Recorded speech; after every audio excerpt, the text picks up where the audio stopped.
So, so those are just some reflections on how macro and micro level comparisons differ. Now, in terms of justifying the micro level comparison, again, from a research design point of view, the key thing here is to make sure that there's something that we call unit homogeneity, that across individuals and communities in both India and China, there's enough similarity of the relevant control variables for the particular outcomes that we're interested in to expect reasonably that a change in the independent variable, the causal factor that we're interested in will really cause a change in the outcome that we're interested in.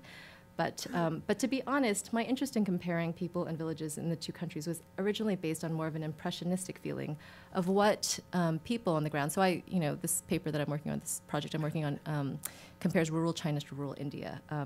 And I just had the impression that people on the ground see the state in very similar ways. And here, again, I've been very strongly influenced by working with Gabby Crux-Wisner, who's going to be an assistant professor at Boston College next year. So she and I are currently working on a paper comparing the importance of political connections for political participation in India and China.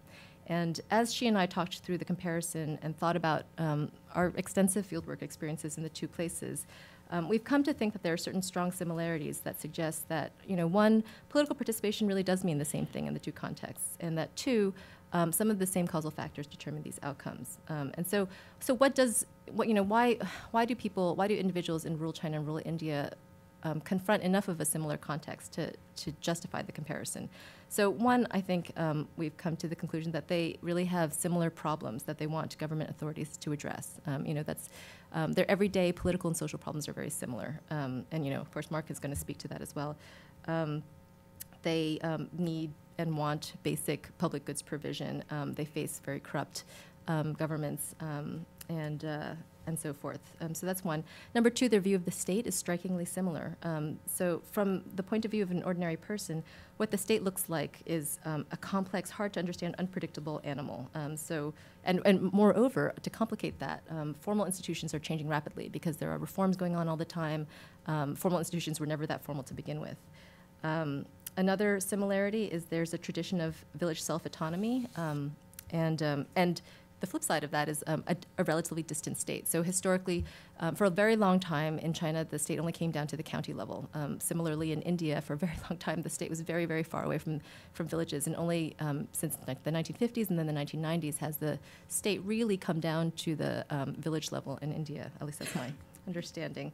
In both contexts, moreover, there's a tradition of village self-autonomy. So I think, Gabby has talked about this Gandhian idea of village self-rule, that villages are these autonomous units that didn't need the British, that didn't need the state.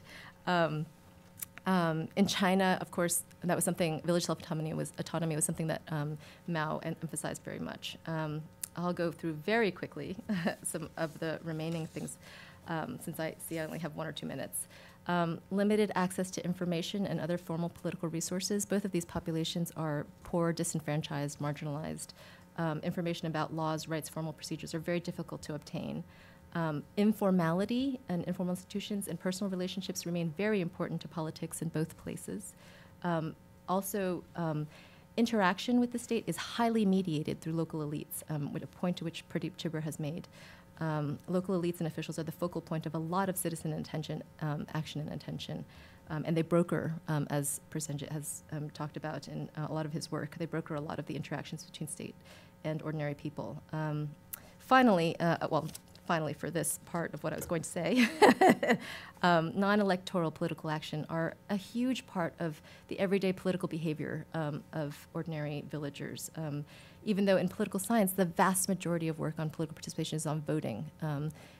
Action outside of voting is incredibly important. Complaining, contacting government officials, protest, everyday forms of resistance. Let me see. I think I'll just skip to the very end of what I was going to say and talk a little bit, very briefly, about what this micro-level comparison, what can this contribute to either more general theories or our understanding of India and China more specifically. So I think one is that it illustrates, as a lot of the work I think increasingly is that regime type is not the most important variable for a lot of outcomes. And I think a lot of people have talked about that. For me, I have had an interest in comparing China to India because it makes the findings from China more generalizable and applicable to a larger set of cases. So, I was talking to Gabrielle about this, and I've always felt like the comparison is more helpful for China scholars than India scholars, because it's always a struggle for how findings from China, to figure out how findings from China might be generalized to other cases. There's a lot of perception of Chinese exceptionalism. It's not just a huge one-party state, but it's one of the very few remaining communist systems. And moreover, it's surprisingly stable. So that's very difficult for me to overcome. India, to me, always seems like a hurdle I have to pass. If I can show, sorry, I'm timing myself, so my time's up. So from the China side, it seems to me if I can pass this, if I can show that my findings can be generalized to India, then perhaps I might be able to generalize the findings in China to a broader set of cases. But then, interestingly, Gabby thought the same thing from the India side. She says that she's struggled a lot with people who talk about Indian exceptionalism. People always talk about the world's largest democracy. Poor people vote in India, but they don't vote anywhere else. There's a caste system in India that makes it different from everywhere else. And so from her point of view, it's very helpful to generalize to China.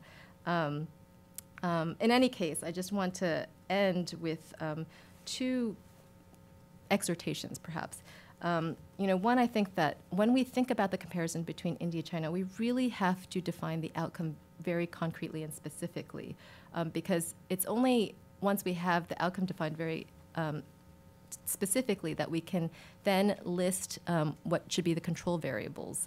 And I think that a lot of the times India and China are just talked about comparatively in a very loose way without really evaluating, listing the factors that are similar and are different and whether or not they should have an effect. The other thing that I want to encourage people to do is to think about other cases when they're thinking about the India-China comparison in order to evaluate the quality of the India-China comparison. For those of you who are interested in small n comparisons, I encourage you to look at a working paper by Adam Glynn and Naomi Ichino, they talk about the criteria by which you need to select what they call placebo test cases to evaluate a pair of cases that you're analyzing. For me, it's been very interesting to think about the India-China comparison in relation to work I've done on Kenya, as well as to urban China with Yenching. To think about which cases really are closer together and whether an India-China comparison is really the best kind of comparison that you can make, most fruitful comparison you can make. So let me end there. Okay, sorry. Thank you very much. Of course, Americanists always claim American exceptionalism, but that has never inhibited them from pressing their theories on the rest of the world.